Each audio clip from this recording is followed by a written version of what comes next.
This VAWatchdog.org news video is brought to you by Bergman & Moore, LLC. Former VA attorneys now fighting VA for you. Call Bergman & Moore at 877-838-2889 or on the web at vetlawyers.com.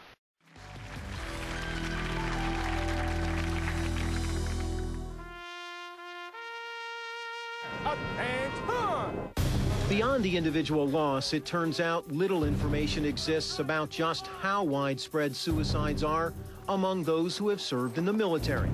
Why hasn't the VA done a national study on how many veterans have committed suicide in this country? That research is ongoing. In 2005, there were at least 6,256 suicides among those who served in the armed forces. That's 120 each and every week in just 1 year. Is that a problem, Dr. Katz? You bet it's a problem. Is it an epidemic, Dr. Katz? Suicide in America is an epidemic. If these numbers don't wake up this country, nothing will. Well, for troops and veterans who have battled in Iraq and Afghanistan, PTSD rates are up, way up. Suicide rates are at an all-time high, and the Department of Veterans Affairs is reported to be backlogged by more than 800,000 claims. Is this a case of veterans falling through the cracks, or is it an overwhelmed system that didn't anticipate the level of demand, or both? Now, Kevin and Joyce Lucy say their son Jeffrey came home from war a changed man, and they never anticipated what would happen next. When Jeff got off the bus, we looked at him. He was tanned, he was slim, he looked gray. We look at the pictures from when he came back. That smile didn't encompass Jeffrey as a whole. The first real indication of a problem occurred on Christmas Eve. Debbie found Jeff in the kitchen. He had been drinking, and he was crying. He threw 2 dog tags at me and said, "Don't you understand your brother's a murderer?" Jeff was having hallucinations. He was seeing camel spiders in his room. And it's like you look at him and you say, "Is this my son?" I had ordered a book on PTSD. He went through all the symptoms. He was saying, "I have this, I have this, I have this." And then finally he looked up at us with tears in his eyes and he said, "I'm going crazy."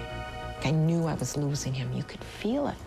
When going to the VA, I really had blind faith that, we were delivering him into the arms of angels.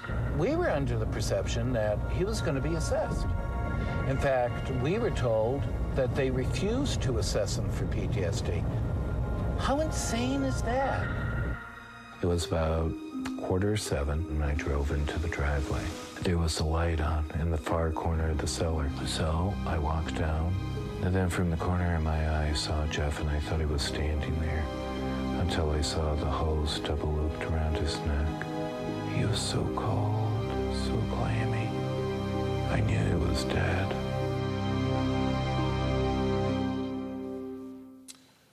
Well, Jeffrey's parents, Kevin and Joyce, are here in the audience. Also joining us are Director of the Illinois Department of Veterans Affairs, Tammy Duckworth, and Director of Iraq and Afghanistan Veterans of America, Paul Rykoff. Joyce, Kevin, I am so sorry for your loss. I'm just so sorry for your loss. Thank you. Thank you. Did your son fall through the cracks? He definitely fell through the cracks. Tammy, what do you see from the inside looking out? Well, from the inside, and as a fellow wounded warrior, I'm actually doing something completely different because of these issues. I work for the state of Illinois. I don't work for the federal VA. Illinois has the only program in the nation that will actually take care of you at the state's expense for post-traumatic stress disorder. We started this program precisely because I went to the VA when I left Walter Reed, and I took my medical records, and they sent it to the VA, and they said, "Your records are there, that's great." I had to wait 3 months.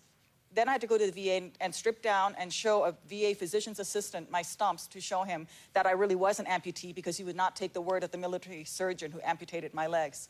And then I knew we got to do something. Fortunately, I was appointed the director of the Department of Veterans Affairs for the state of Illinois, and so I decided to do something different. And we started the Illinois Warrior Assistance Program. We launched it in January. It's a web page.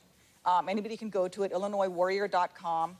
It is a mandatory screening of 100% of our Illinois National Guardsmen who return, because you can't just say to a group of guardsmen who are sitting in a room wanting to go back to their families and their wives and moms are in the parking lot with their engine running, wanting to take them home. You can't say, all right, those of you who think you have PTSD, raise your hand and we're going to hold you here and we're going to screen you. You can't do that, so you make it mandatory. We in the state will pay for everything from pharmaceutical to brain injury if that's what you need, especially if you live more than an hour or 75 miles away from the nearest federal VA treatment facility. We are just not going to wait.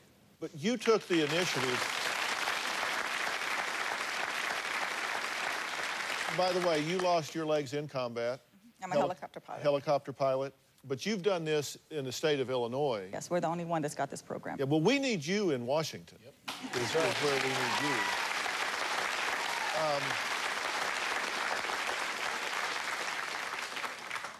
Paul, you say the VA was just unprepared for the influx of vets that needed it. How can you be unprepared? This is not like the first war we've had. When people come back, they need help, right? That's a great question for the president. It's a great question for Congress. And honestly, it's a great question for the American people. Tammy can't do it alone. The congressman can't do it alone. These nonprofits can't do it alone. We as veterans can't do it alone. We need the president-elect to focus on veterans every day, not just on Veterans Day. We need Congress to help, but we also need the American people to step up. We all need to get involved and make every day Veterans Day. All right, well, when we come back, we're going to talk about what are the remedies, what are the solutions, find out what the Department of Veteran Affairs had to say when we talk to them.